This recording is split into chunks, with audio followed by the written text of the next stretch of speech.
Assalamualaikum students. My name is Mehboob Rashid. You are a chemistry teacher. Welcome to Concept Pair.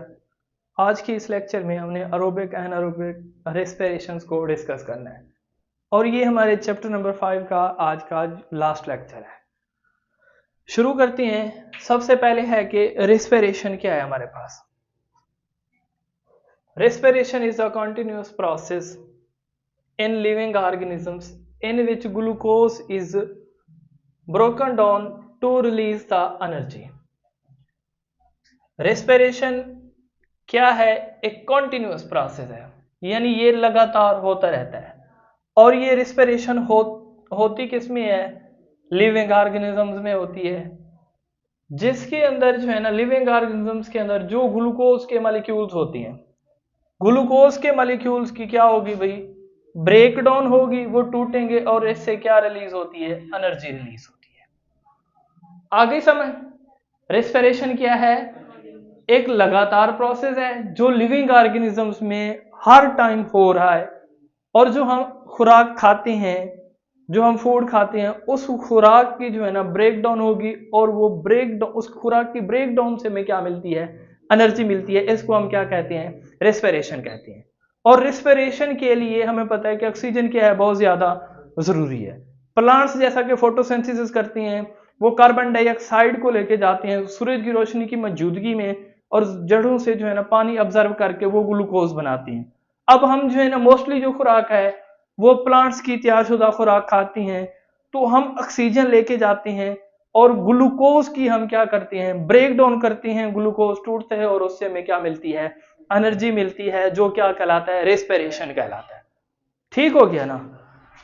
अब जो है ना आगे है कि रेस्पिरेशंस की टाइप्स। रेस्पिरेशंस की दो टाइप्स हैं कि एरोबिक रेस्पिरेशन और दूसरी जो है ना एनारोबिक रेस्पिरेशन। और ये दोनों के दोनों एक्सोथर्मिक प्रोसेस हैं।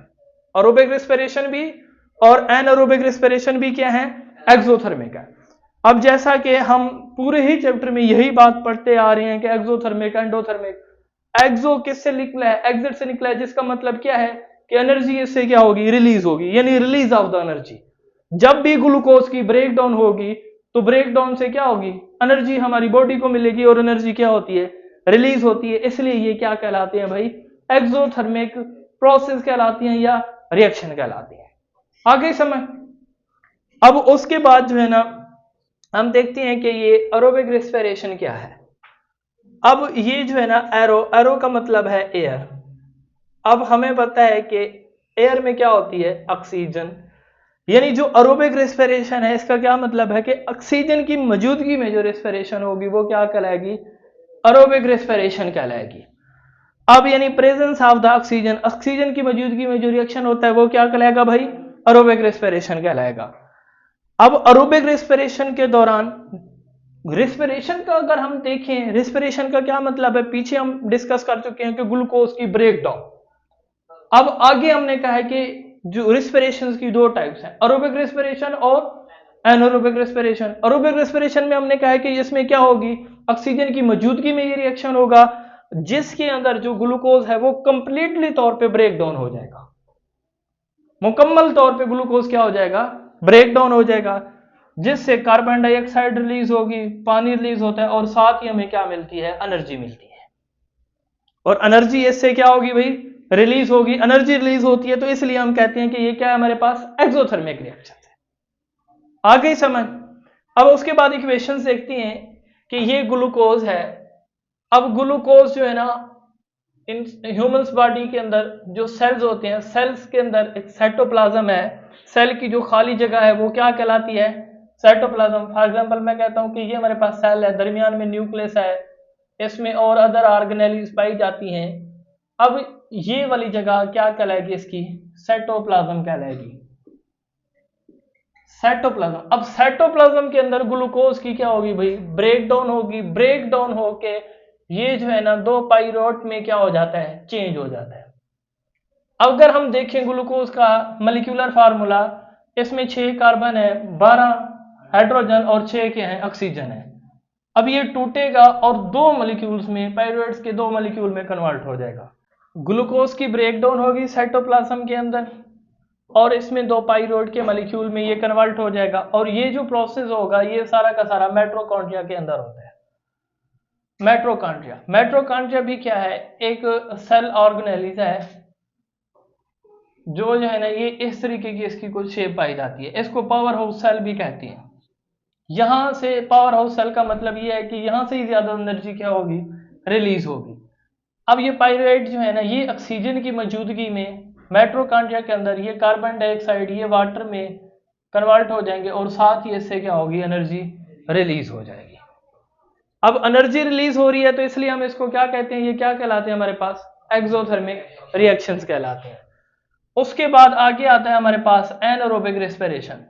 अब एन का मतलब यहां से निकला है, अब्सेंस से निकला है कि ऑक्सीजन की गैर मौजूदगी में ये रिएक्शन होगा, यानी अब्सेंस ऑफ क्या होगा, ऑक्सीजन की गैर मौजूदगी में रिएक्शन होगा।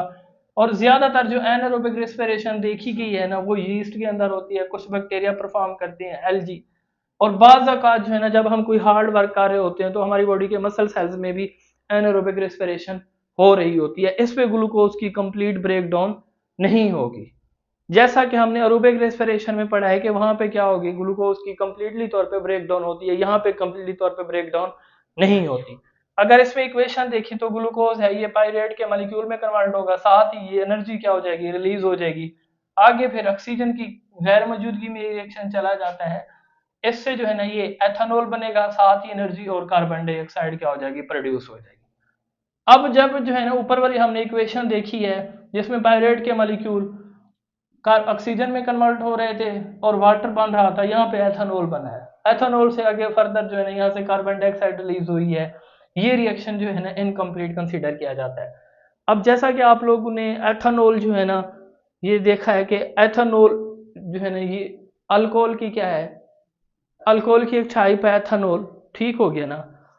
अब जो है ना जो पुराना शराब वगैरह बनाते थे ये यही है कि फ्रूट्स वगैरह को एक कभी कहते हैं कोई बोतल में या इस तरीके से, आप लोगों ने पुराने बंदों से सुना होगा, वो बंद करके रख देते हैं और साथ ही यीस्ट वगैरह यूज करती हैं, जिससे जो है ना हमें पता है कि फ्रूट्स में ग्लूकोज होता है, ग्लूकोज की वहां पे ऑक्सीजन की गैर मौजूदगी में वो मिट्टी के नीचे या किसी ऐसी जगह पे उसको बंद करके रख देते हैं जहाँ पे ऑक्सीजन ना मिले।